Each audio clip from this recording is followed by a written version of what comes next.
Good morning students. 10वीं वाले बच्चे, सिद्धि हिंदी विद्यालय के ऑनलाइन क्लासेस में आपका फिर से एक बार हार्दिक स्वागत है। अब यहाँ पे बच्चों, हमारा ये जो सिलेबस की यादी तो आप तक पहुँच ही गई होगी। अब यहाँ पे मैं आपको एक बात बता दूँ कि जैसे यहाँ पे हमने पहला काव्य देखा, ठीक है, पद। उसके बाद दूसरा काव्य राम लक्ष्मण परशुराम संवाद।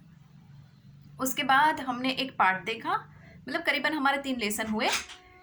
और अब यहाँ पे जो हमने पाठ देखा वो नेताजी का चश्मा। और यहाँ पे अब हमारा ये जो दूसरा पाठ, 2 काव्य देख लिए, एक पाठ देख लिया, अब दूसरा पाठ है हमारा को उसका शीर्षक है बाल गोविंद भगत। ठीक है। अब सबसे पहले मैंने कई बार कहा है आपसे कि कोई भी रचना पढ़ने से पहले, चाहे वो काव्य हो चाहे वो पाठ हो, तो उस रचना को पढ़ने से पहले हमें सबसे पहले उसके रचयिता का ज्ञान होना चाहिए कि जिसने लिखा है उस इंसान का जीवन कैसा है, किस प्रकार से उसने संघर्ष किया है अपने जीवन में और फिर वो यहाँ तक पहुँचे हैं। तो सबसे पहले हमें वो देखना है। अब यहाँ पे हम बाल गोविंद भगत, तो बाल गोविंद भगत के रचयिता है राम वृक्ष बैनीपुरी। राम वृक्ष बैनीपुरी लेखक हैं। अब ये लेखक जो है उनका परिचय थोड़ा सा हम देख लेते हैं। ठीक है। अब वो परिचय में सबसे पहले तो उनका जन्म यहाँ पे कौन सी साल में हुआ, कौन से जन्म स्थान कौन सा है, वो देख लेते हैं। तो राम वृक्ष बैनीपुरी का जन्म 1899 में यहाँ पे मुजफ्फर जिले के बेनीपुरी गांव में हुआ। याद रखने में सरलता होगी क्योंकि हर जगह पे बेनीपुरी बेनीपुरी आता है। तो यहाँ पे राम वृक्ष बैनीपुरी का जन्म 1899 की साल में मुजफ्फरनगर में बेनीपुरी गांव में हुआ था।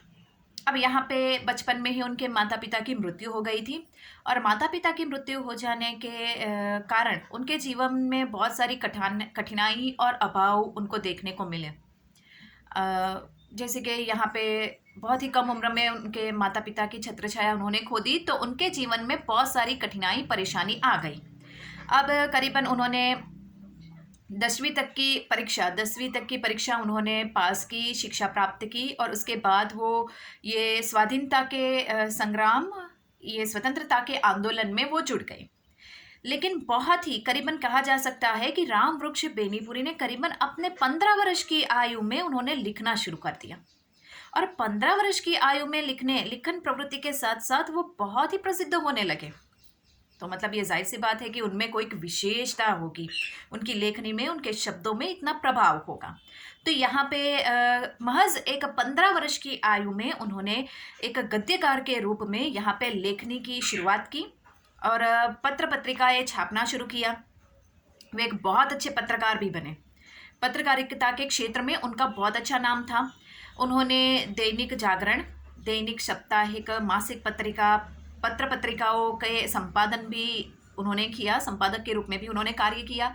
इतना ही नहीं, यहाँ पे उन्होंने उनकी कुछ एक रचना, मतलब यहाँ पे जो आपने देखा होगा जो न्यूज़पेपर आते हैं, उदाहरण के तौर पे बताऊं बच्चों, जो न्यूज़पेपर आते हैं तो न्यूज़पेपर में कभी कभी हर रोज़ की एक एक पूर्ति होती है कि जैसे कि सोमवार है तो सोमवार के दिन कोई अलग पूर्ति होती है, मंगलवार होता है तो मंगलवार के दिन गुजराती न्यूज़पेपर, जैसे गुजरात समाचार में आपने देखा होता है, मंगलवार के दिन वो सहियर जैसा कुछ आता है, रविवार के दिन रवि पूर्ति ऐसा कुछ आता है, फिर रवि पूर्ति जैसा कुछ होता है, फिर जगमग जैसा होता है, बच्चों के लिए स्पेशल एक मतलब पत्रिका जैसी छोटी सी निकलती है 5-6 पन्नों की।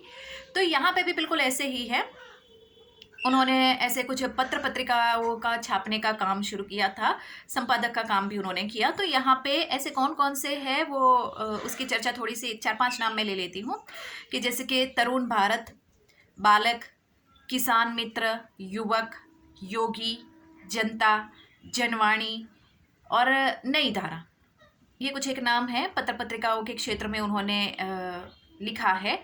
तो यहाँ पे मैंने आपको उसके बारे में थोड़ा सा बताया। अब थोड़ा और आगे बढ़ते हैं कि गद्यकार के रूप में उन्होंने अपनी लिखने की प्रवृत्ति के माध्यम से बहुत अच्छा नाम कमाया। और इसमें भी यहाँ पे जो भी उन्होंने लिखा वो सारी उनकी रचनाएं साहित्य के क्षेत्र में बेनीपुरी रचनावली के नाम से प्रसिद्ध है। ठीक है।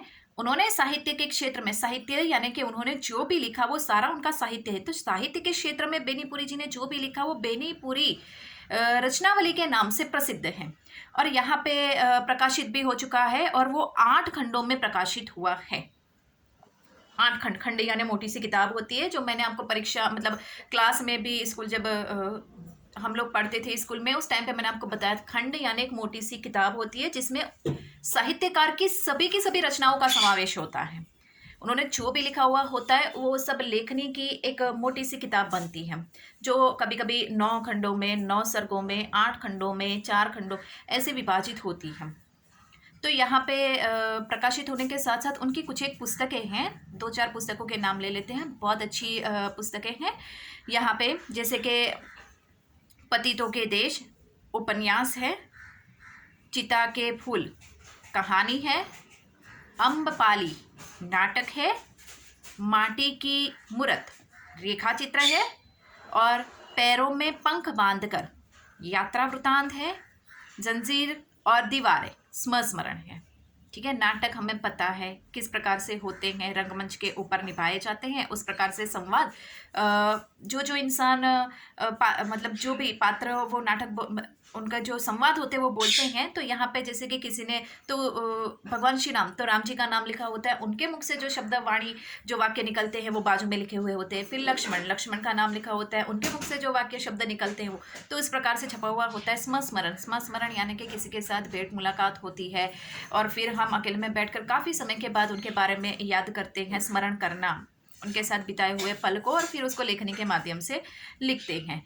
यहाँ पे इसके बाद यहाँ पे उपन्यास या किसी एक व्यक्ति के जीवन के ऊपर शुरुआत से लेकर अंत तक पूरा चलता रहता है, बहुत लंबा और विस्तार से होता है उपन्यास। और उसमें मुख्य पात्र जो होता है, मुख्य पात्र के इर्द गिर्द बहुत सारे ऐसे पात्र होते हैं जो मुख्य पात्र को और ज़्यादा शानदार बनाते हैं, बिल्कुल उसी प्रकार से होता है। तो यहाँ पे कहा जाता है कि ये जो राम वृक्ष बेनीपुरी हैं, उनकी रचनाएं वो बहुत ही कम उम्र में उन्होंने एक विशिष्ट प्रकार के गद्यकार, एक प्रसिद्ध गद्यकार के रूप में उन्होंने अपना स्थान प्राप्त किया था। ठीक है, अब यहाँ पे उनकी जो लेखन शैली है वो विशिष्ट प्रकार की लेखन शैली है, इसके लिए यहाँ पे उनको कलम का जादूगर कहा जाता है। ध्यान रखिएगा बच्चों, बहुत ही महत्वपूर्ण ये बात है। हो सकता है कि परीक्षा में आपको एक वाक्य में पूछा जाए या फिर विकल्प आएंगे। मैंने आपको पेपर पैटर्न सबसे पहले बताया था वीडियो में, आपको याद होगा तो, लेकिन फिर भी हम वापस एक बार दोहराएंगे उसको। ठीक है, और यहाँ पे 3 विकल्प पूछे जाते हैं, काव्य में से 3 विकल्प और पाठ में से 3 विकल्प। हो सकता है कि आपको पूछा जाए कि भाई कौन से साहित्यकार को कलम का जादूगर कहा जाता है, और उसमें ABC ऐसे 3 ऑप्शन देकर उसमें से राम वृक्ष बेनीपुरी का नाम लिखा हुआ होगा। तो आपको याद रखना है कि कलम का जादूगर, उनकी लेखन प्रवृत्ति की विशिष्ट कला के कारण उनको कलम का जादूगर कहा जाता है। किसे? राम वृक्ष बेनीपुरी का। बार बार रिपीट कर रही हूँ क्योंकि परीक्षा में पूछा जाए ऐसा प्रश्न है। ठीक है, अब यहाँ पे बच्चों आज हमने इस वीडियो में ये साहित्यकार का परिचय मैंने आपको दिया। नेक्स्ट वाले वीडियो में पाठ का सारांश और पाठ की शुरुआत करेंगे। ठीक है, और ये पाठ जब मैं अभी बता रही हूँ, ये पाठ जब पढ़ेंगे तो आगे वाला जो पाठ है तो उसके प्रश्नों की चर्चा हम इसके साथ ही करेंगे। ठीक है, ताकि आपको पता पड़े कि भाई प्रश्नोत्तर हमारे आपको लगे, और प्रश्न आप ध्यान से सुनिएगा और कॉपी में लिखने का प्रयास भी कीजिएगा। ठीक है, तो यहाँ पे मैं उम्मीद करती हूँ बच्चों कि आप घर पे बैठकर ध्यान से ये वीडियो देखकर आप थोड़ा सा समझने का, सीखने का प्रयास करेंगे। मुझे आपसे उम्मीद है कि आप इस वीडियो से बहुत कुछ, आपका ये जो शिक्षा का ये जो माध्यम है वो रुकेगा नहीं, आगे बढ़ेगा, और कोई परेशानी होगी तो भी आप हमें बता सकते हो। तो मेहरबानी करके थोड़ा ध्यान दीजिएगा। Thank you.